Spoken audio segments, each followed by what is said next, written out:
উত্তরপাড়ার ভদ্রকালী এলাকায় একটি ক্যাম্পের কাছ থেকে বোমা এবং বোমা তৈরির সরঞ্জাম উদ্ধারকে কেন্দ্র করে চাঞ্চল্য আমরা দেখেছি গতকাল।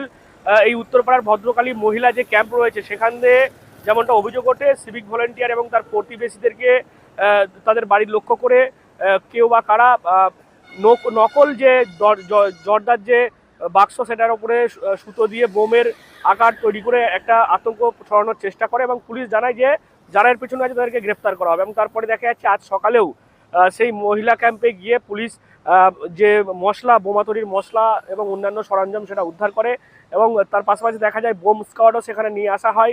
কেন্দ্রীয় বাহিনীও ঘটনাস্থলে যায় এবং ACP-3 নেতৃত্বে তল্লাশি অভিযান চলে।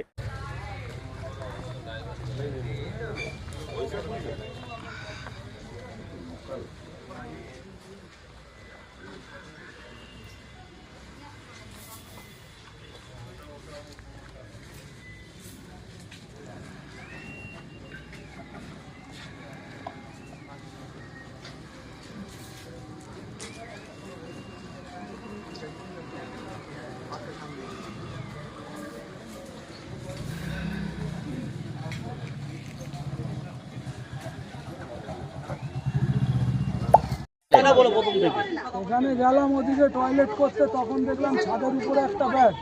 এবার ব্যাগটা তোমার নাবাতে গিয়ে একটা বোম পড়লো, তারপরে তোমার পুলিশকে ফোন করা হলো। এই হচ্ছে ঘটনা। কটা বোম ছিল ব্যাগে? ব্যাগে একটাই বোম ছিল, আর ব্যাগের মধ্যে বারুদ এইসব ছিল, সব তোমার সরঞ্জাম ছিল।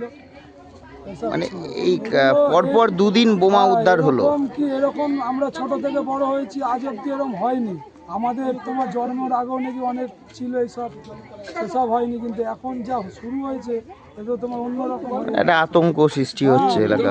আতঙ্ক তো সবাই আতঙ্ক, সবার ঘরে ছোট ছোট বাচ্চা আছে,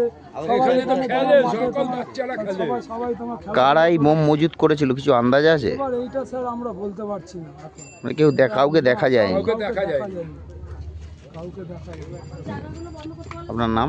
আমার নাম বিশ্বজিৎ ঝা। ছেলে আছে ছোট ছোট, নেশা করে সব দাঁড়িয়ে দাঁড়িয়ে। এবার বলতে গেলে তাদের মায়েরা সব চলে আসবে ঝগড়া করতে। কটা বোম পাওয়া গেল? আমি দেখি কটা পেয়েছি, কালকে পেয়েছে 3টে। আচ্ছা, বিকালে একটা ফুটেছে। এখন এখন এখন তো এই তো ব্যাগের মধ্যে ছিল, ব্যাগের মধ্যে ছিল। এগুলোকে জলে দিয়ে নষ্ট করলো। হ্যাঁ হ্যাঁ, আরো উপরে পেলো বাড়ির পুরুষ, তাই তো আরো পেলো। তো বালতিতে দেখতেই পাচ্ছেন সব রয়েছে।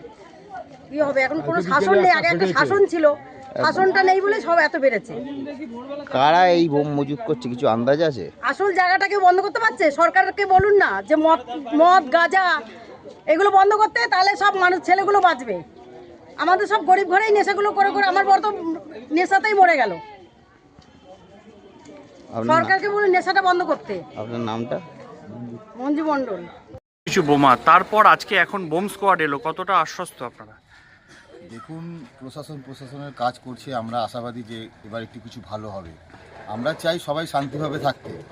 আগেও ক্যাম্প ভালোভাবেই ছিল, কিন্তু বিগত কয়েকদিন ধরে কিছু ছেলে মানে এমনভাবে এখানে উপদ্রব করছে, যার জন্য এলাকার প্রত্যেকটা মানুষ অতিষ্ঠ হয়ে গেছে।